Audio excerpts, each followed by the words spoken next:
like you wish you had sort of seeking? No. No. That's just not, it's not needed anymore? No. No. It can come out.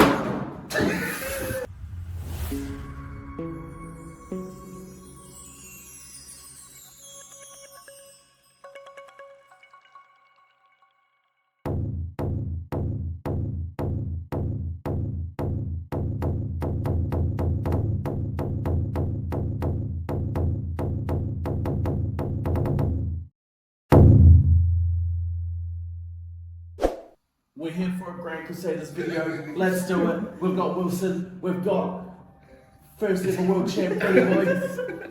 Former world champion, yeah. First ever. It's Sounds also a lot the better. first. Yeah. But anyways, we're doing a deck profile with Wilson. The last one was what? Ascent Aki, who was your Windari. Oh yeah. But you've just gotten 4th place at Ascent Auckland. That's exciting. Fire Merlin. Fire Merlin. Fire Merlin. So why don't you run us through it a bit? Tell us a bit about your material deck, and then we'll dive into your main deck. I mean, Fire Merlin, I think is playable because of Looking Glass. Yay! Yeah, I don't think you can play without this guy. What do you think?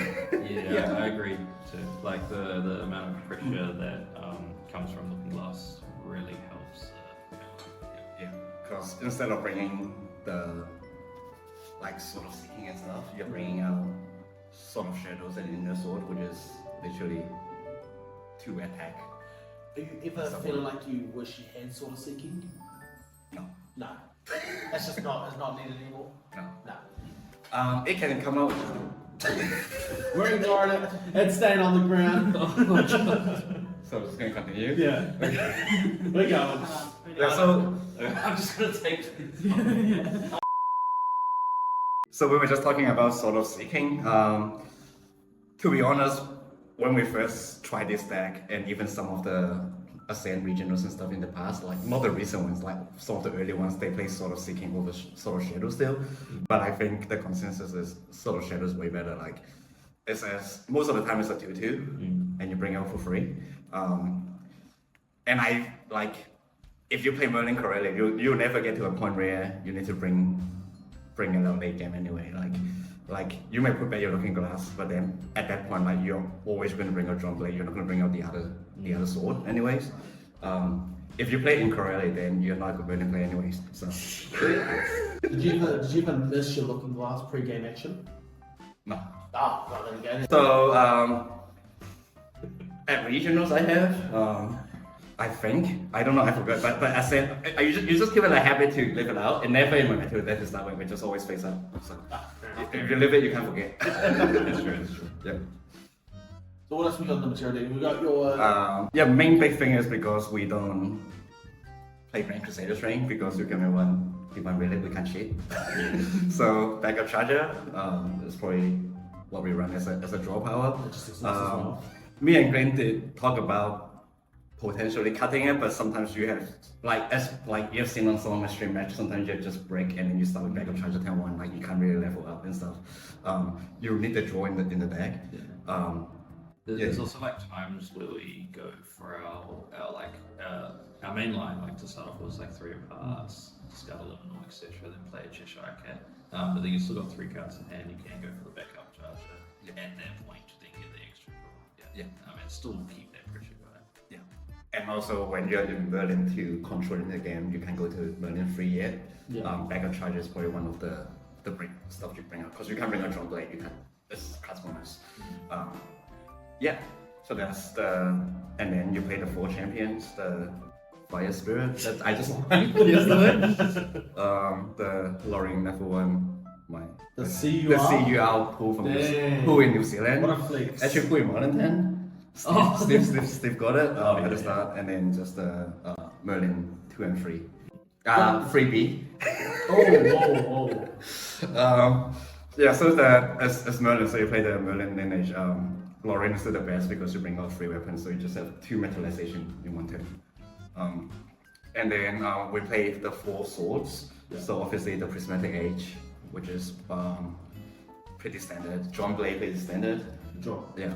And then the big difference from the last Ascent, like me and Glenn kind of played Merlin, was before the whole looking class was Melbourne. Yeah.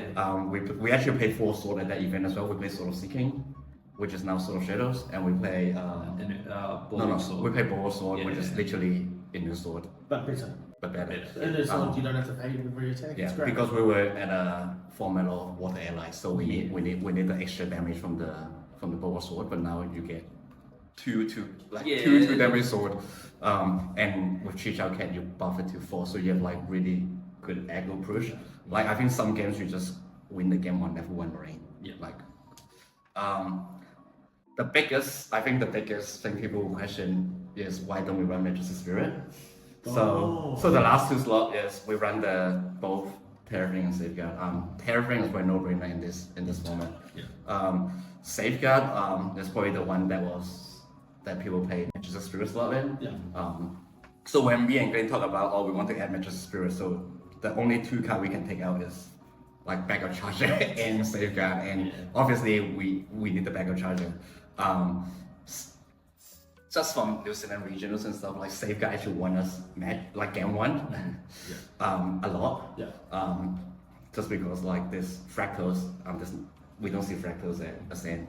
We may, but they're nowhere to be seen after like 3 rounds. But I think there's lots of applications. Sometimes all you need is save yourself from 1 cosmic ball or 1 fireball, and I think you won Merlin Mirror with Safeguard. Yeah. in Ascent. Yeah. A big thing that also made us cut Majestic Spirit is that we're thinking like when are we actually playing this card? That we apply so much pressure with this deck that we're usually able to kill them on our first even level counter turn. And there's just no time to bring out the spirit. They're already gone, you know. Yeah. I think most games we won is level 6 level 5 Merlin, right, with two level counters. Or level 2 Merlin. So that's just the entire Meteor deck. We side 2 more Meteor deck cards.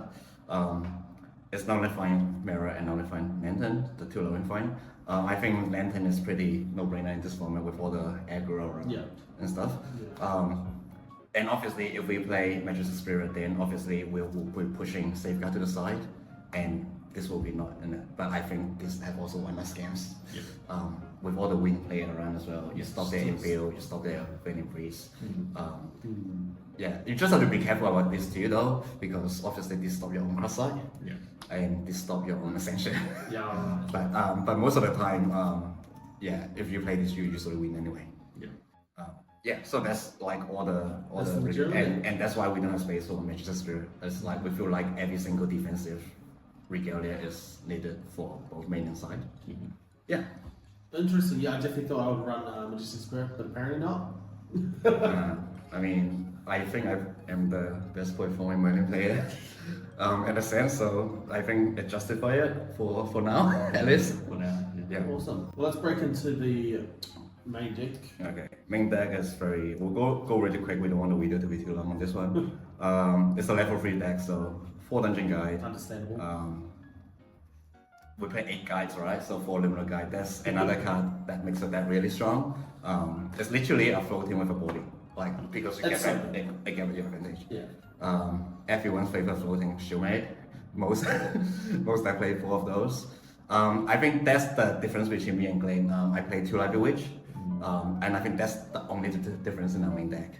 Like we'll talk about it in a bit at some point. Like we got some spicy tech as well, but I don't have time to test it out. So I just stick with Library Witch because I don't know, maybe I'm not as lucky as you drawing cards. So I want to make sure I don't break going first. So I have actually Library Witch Cremation quite a bit instead of Shieldmate Cremation because I didn't draw any floating and stuff. So sometimes it helps. Library Witch good.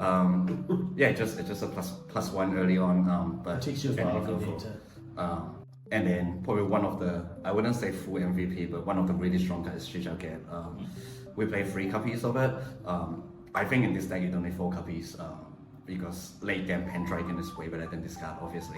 But it can apply so much pressure, like especially if you bring both swords out early on. It's just 4 damage every turn. They can kill it. Going first, would you put Chichao out if you had it in hand? Like, No. Are you worried about it dying? No. So you never want to. If you're really bad hand, I think I Chichao turn 1 before Yeah. because I have a really awkward hand. But if you have like Cradle Shock, Cremation, Three of of Hearts, like you wouldn't play that. That's your turn to play. Yeah. Oh, yeah. Like if you've got 3 of Hearts and lemon on hand, then there's your turn 1 play every single time. Yeah, Like, yeah. even though we've like Cremation and then Yeah. Even if they RNG banish 1 card, even if a good card doesn't matter because you always get the inner sword out and you prioritize inner sword over Sword of Shadows Yeah. at all time.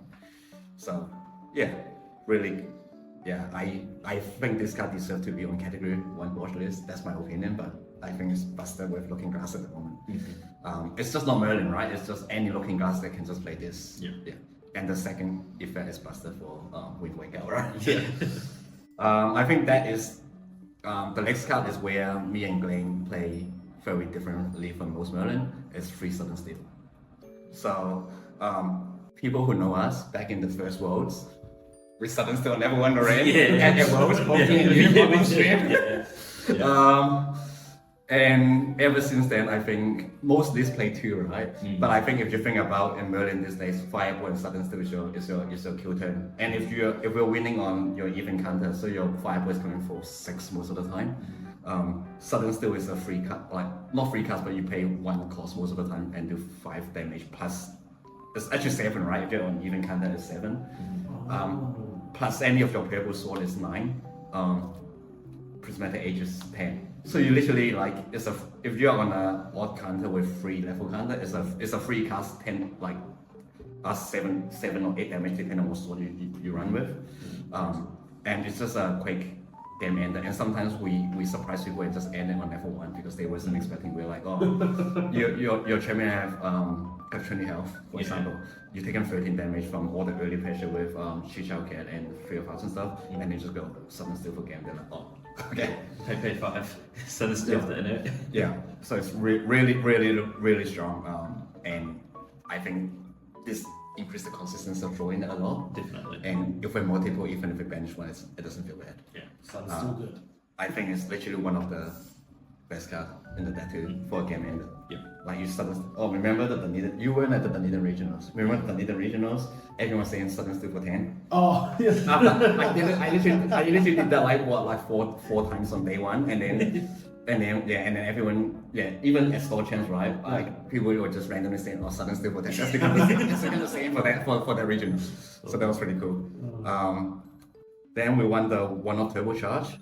It's a really strong card. It's like literally a better cremation most of the time. Look, I feel like at this point, every deck should be 61 cards. It should be 60 main cards and 1 turbocharge. No, we're 60 cards, so we're 59 cards per Wow, turbocharge. okay, don't worry then. I used to run 4 cremation, but I changed to 3 cremation and 1 turbocharge. Yeah. Oh, interesting. But when you play this deck, because there's so many things you can do, I think one thing people sometimes is to tunnel vision is if they see turbocharge, they have to bring a backup charger. Yeah. That's not correct because sometimes, there's so many times I just put it and banish it to level up. Like it depends on what's against it. Like sometimes if you are 1 turn materialize slower, even with the extra influence, you're so far behind. Yeah. But if you have the time and the space, this is nuts. Like you get all the advantage you need.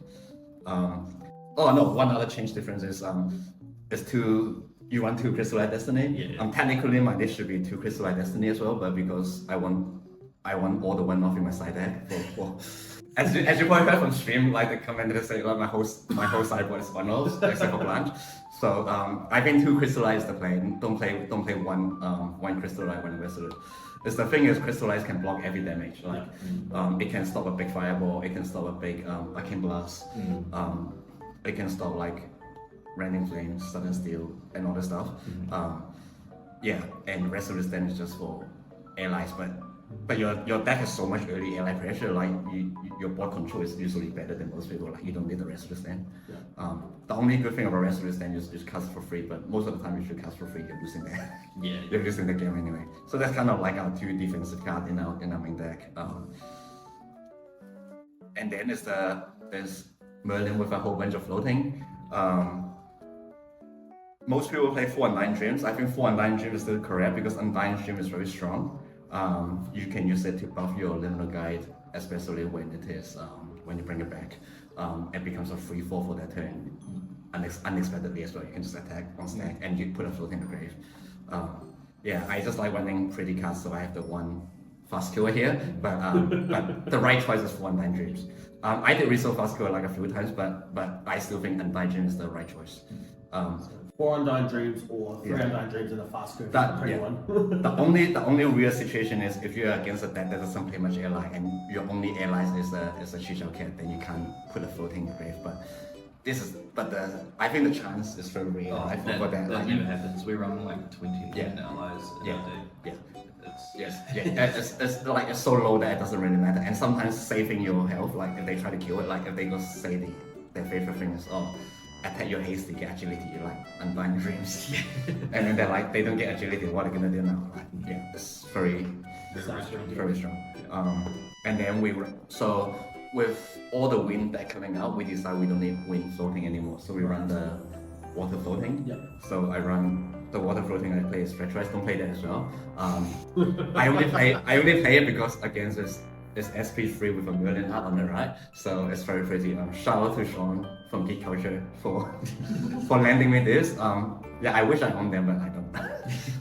Yeah, you want to play floating that people can steal, especially with Tristans being popular, and most Tristans are playing Shadow Reaver now because like if they steal your Pain Dragon, they're so far ahead at that point. So you want to play water floating that doesn't do anything. Yeah, I didn't get punished for it, but yeah, I just want to play pretty cards, but don't be like me though. Alright, so that's all the long stuff and random floating. Then there's a fire deck, so we want the fire stuff now. Fire stuff. This is my favorite part of the deck. For Creative Shop, I think Marvelous, love it. best opener potentially. May not be the best depending on sometimes, but if you're against a high ally pressure, even if you're 3 of us, sometimes you prefer not to play 3 of us turn 1. If you go second, you always 3 of us because you can attack for 2 damage. But this is very strong late game because people forget about the bonus effect for mage, so you ping them for 2 damage. I won so many games with the 2 damage ping as well.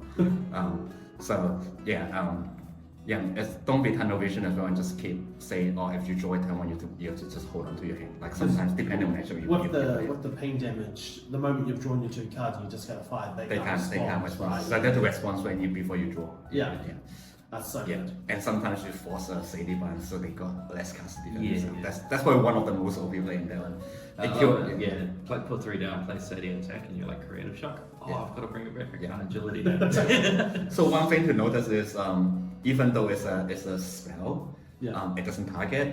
So if you have 2 of this in hand, you can kill a Chichao cat. Oh. It never come up for me once though, but in theory you can kill a Chichao cat that way. It's kind of neat. I've never done that. I've never done that. I'm just saying. And then cremation. If I have space, I'll run 4 of, especially game 1. You just want the consistency tabling, but we don't want to play 61 cards, and it's already so tight. And I think 3 is the correct choice. That's sort of true. Typically, it's like a 4th cremation. Yeah. But it's really strong because you can do it on your liminal when it comes back out. Even if you have awkward hand, you have to hard cast the liminal, you can just cremate it and then bring it back out for an extra draw in the body. I felt like that card's actually one of the MVPs to me. Especially to like the fire crux around. Like they're going to be trying to like sweep your board and stuff. You can like actually play the ally swing, get the pressure down, then cremate. I think that's what I did with one of my stream games. I was trying to make sure they don't flame sweep and draw 2 cards. So it's just like, I'll just cremate it. So, and then I draw 2 cards, but you have 1 last swing to kill. It's very, very strong. That's why I don't really miss the 4th copy, but sometimes I wish there's a 4th copy to draw it easily because the turn 1 play with this and Shieldmate is still very strong against most deck.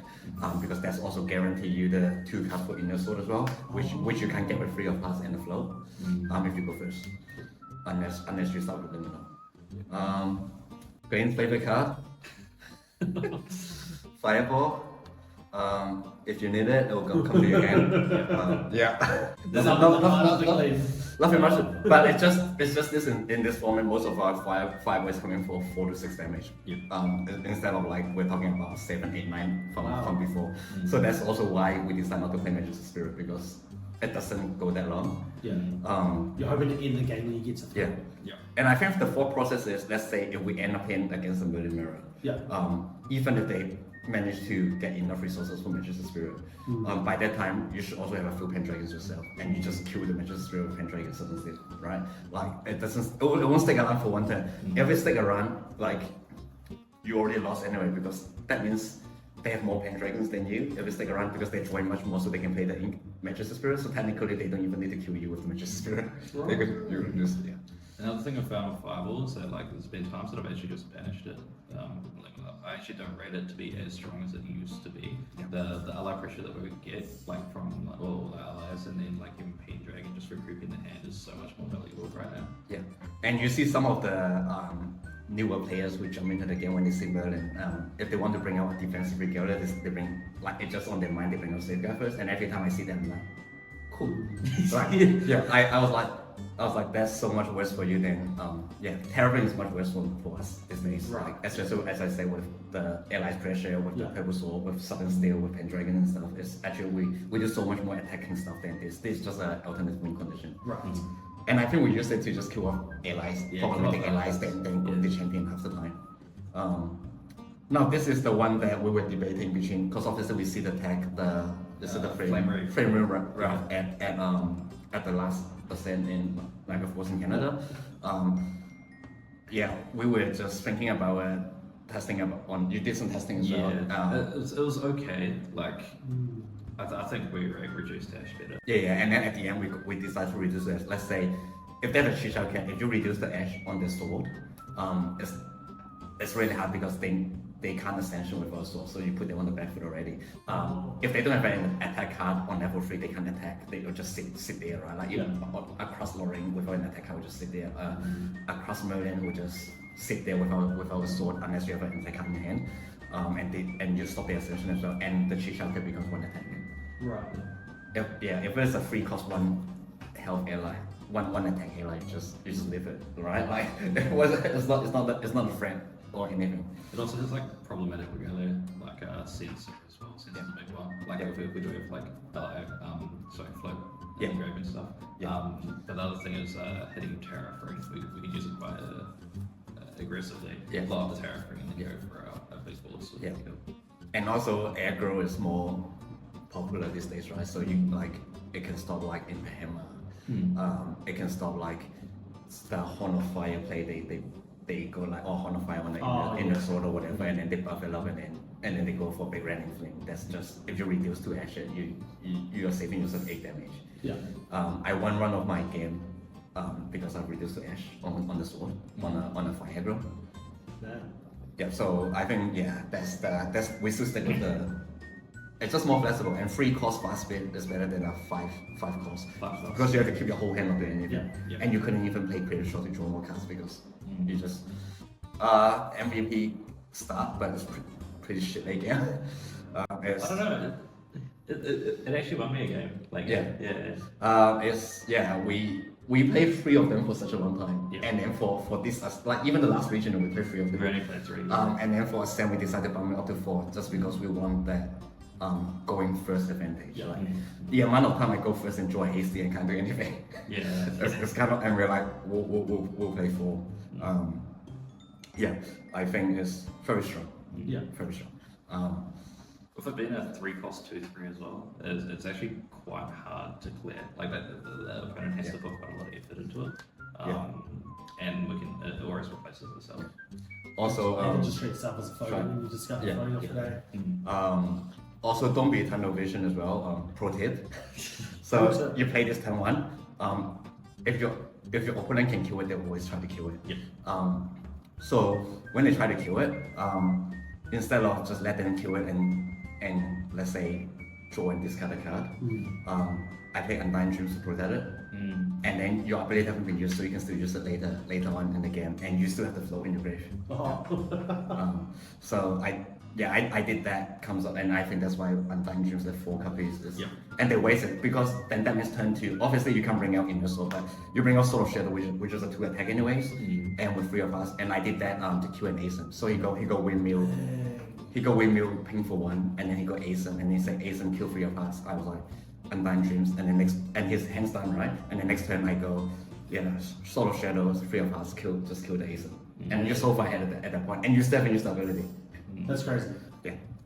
shouldn't be talking about pro tips, but you can pay for my lesson if you want. I've been running some Sneak peek for us. sleep peek for my coaching lesson. I did that for one of our locals, and he was playing Tristan, and he made day 2. Oh, there we go. A bit of advertising as well.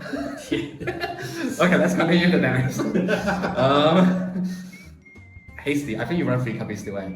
Yeah, I'm on 3 copies. So when I say the library change, library which I play, Green Wind the third Hasty, just it's like both kind of the similar thing because it gives you the card. Obviously, old school Merlin. Yeah. Hasty. It's like a second creature shock. Yeah, it depends on like the matchup as well. Like if you're into like a slot deck, hasty, Yeah. so it can be very, very relevant. Yeah. And if they don't clear it, usually there's a kill on side. If they don't clear it, you just get so much value. Like some decks don't have ally pressure to kill it, and they don't want to waste other cards to kill it. Yeah. Yeah, very, very strong card. As I say, we don't want to go 61 decks, so like I want to play a third one in this space as well. Flame Moon, we used to run 3, but now we cut it to 2. Yeah.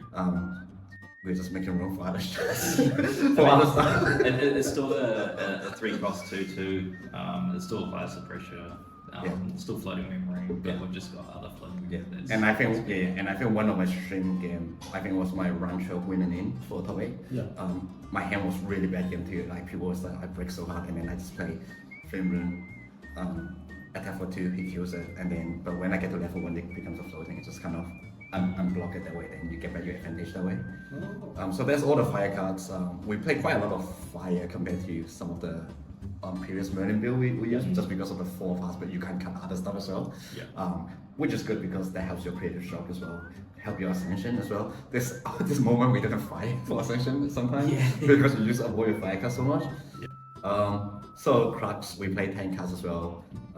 Pendragon, nothing to say. Pendragon is famous for that. It's another card that can glue to his hand when he needs it. Then obviously 4 Ascension as well. That's probably one of our strongest cards, especially with the water floating as well. We try to maximize the value on it. With so many win player around, you punish them so hard if they go down on memory. But Raise Gale, if they start going down in influence, it's really bad. Tristan players start losing influence, they're losing stuff. And it's just a 1 cost if you have a water flow when you draw it back. And because we don't play Manchester Spirit, we play cross side. If this phase, I'll run a third cross side. Again, we don't want to go to 61 cards. It's very, very strong to get back either Ascension or Pendragon. It's literally draw 2 cards. I treat it as like mainly Ascension 5 and 6, to be honest. Basically Ascension 5 and 6 if you have the water flow as well. It's a 1 card that draw 2 cards. Always. Like I never use it to draw 1. I won't say more pro tips, that can be later. You play them. Okay, side deck. Yeah, that's in the side deck, man. No, 2 offers, Blanche. It's actually, I think this moment we think is not needed, but also it actually very needed at the same time. Has it won you any games with it? Yeah, like going into Ari, stopping the Polaris board wipe was probably the biggest. Does it help into Raise Gale? And it does. I think it's still a very strong card. I think having 2 offers is justified on that. Just side in case it's needed.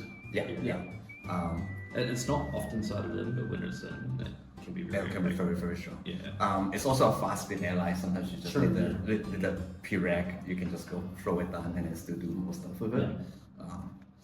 Then 2 Heavenly Guide that gains play.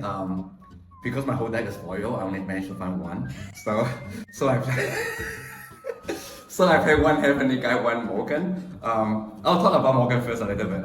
Morgan actually come in for a few games for me at Ascent. I don't usually use the glimpse, but because of all the damage pressure in this format at the moment, the heal one is very relevant, and sometimes I didn't play any Winari or Luxem or anyone, but I mean stopping healing is very strong as well. Even like Raise Gale, Freezer and stuff. Even for aggro, right? I signed in for aggro just so that I can heal 1, and then I think there was one game he said he's 1 not lethal because I healed 1 to 10 before. So it was the 2 Heavenly Guide. the effect doesn't really come up that much, but I think we were talking about as a 5th and 6th dungeon guy because sometimes you don't draw your dungeon guy fast enough. Right. Yeah. We're also, this deck likes to stay at level 1 and 2 for a very long time because we're applying so much ally pressure. We'll go back up charger, bring out the second sword, and then Heavenly Guide can come in when the opponent does go for their DG to 3 early play. So that's And once they DG to 3 or even DG to 2 when you have 2 already, right? Then if we're not drawing the DG, there's 5 or 6 DG. Basically, so you're like having 6 DGs in your deck. Yeah. Yeah, it's just increase the chance. 2 off is fine, I think, but I don't know about Morgan has been overperforming, so I don't know if I will cut it. But I think 2 is fine. And then obviously 2 Resolute Stand. Obviously I put 1 and 1 in my main, but I think Crystallize should be 2 off, and you put 2 Resolute Stand depending if you happen to play against allies or you need some sort of more defensive option against just attack decks as well. Then you have 4 defensive cards in your deck. So that's the slot. So pretty standard. Like it's like Blanche for spell damage. This is for attack damage kind of thing.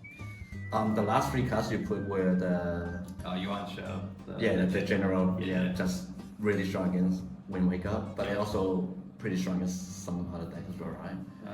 Like, it was mainly for Wind Wake Up. Like sometimes you could put it in into like For the fire. Fire. But depending on whoever.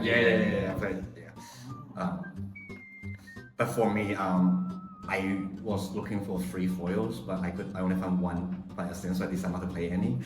So Love the reasoning. no, but these last 3 cards, 2 of them were very impactful, and 1 of them I played at least 10 times. Is Sparkle Light. I keep drawing it as a one-off, I think, because I live in Auckland, has a sky tower maybe. I don't know. But this itself is so strong just because it's unpreventable. Sometimes there's like, oh, I'm safe through a Veiling Breeze. I'm like, no, you're not. You can't even prevent this. They say they bring out Safeguard. They thought like, oh, as long as I don't fireball, they're safe. I'm like, no, you're not. You can prevent this anyway. But usually I bring it in just for like, just to kill off an ally as well. It's very strong. Every time they regal me, I seem to have this in my hand for some reason. Like I think it happens in 2 stream game when they regrab this in, I always play it just for the extra damage. Yeah. And then I can put a card that I know that they will definitely get rid of into memory, so I can draw back a card in my hand. I know. Yeah. Every time people play regal on me, I win anyway. So I think regal is my card. Just because this deck has so much good cards you can draw into, so that they net 1 influence to give you more cards in your hand. Yeah. Because you always have so much. There's good a lot stuff of in your- fast speed stuff in the deck. Yeah. They always get rid of stuff in your memory, and then you just start drawing cards in your hand. I think you saw one of the stream game, they get rid of my Sudden Still and I joined the Ascension. Right? With a fresh rise in my hand, so. Like, the best part about this deck is that there is just so much gas, like every single other draw. It feels like it's another kill card. You know? Yeah. So you don't really care if they regal you. Like obviously, if they regal you on your defensive card and they kill you, you can't do anything about it. Yeah. But but usually like this game applies so much pressure is they don't usually get to a point where they can regal you and do your finishing combo in 1 turn. Yeah. Especially against like the Wind Gouger Dragon deck. Like they need, if they want to do that, they need like 9 cards in hand. That's almost impossible.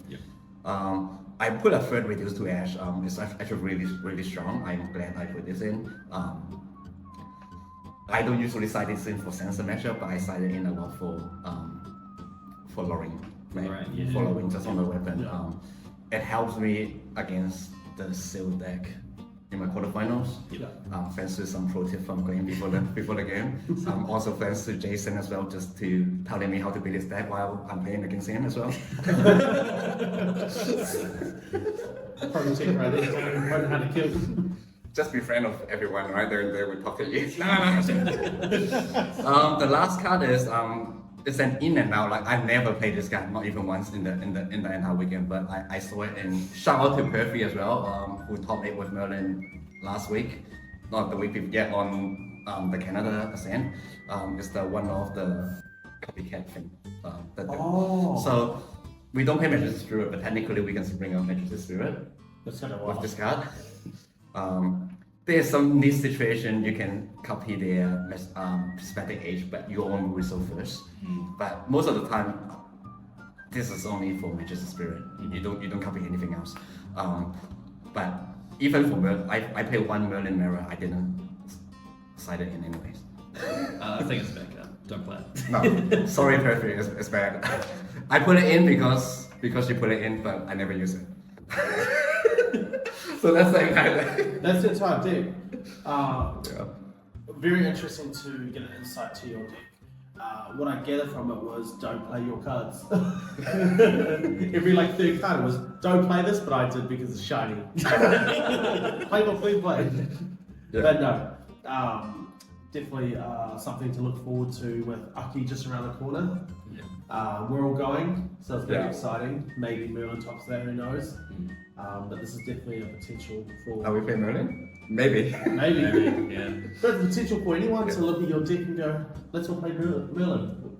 And then before you know it, there's 800 Wilson Merlins out there. The original Merlin games. Nah, awesome. Thanks for that. Thanks, Ben, for joining us.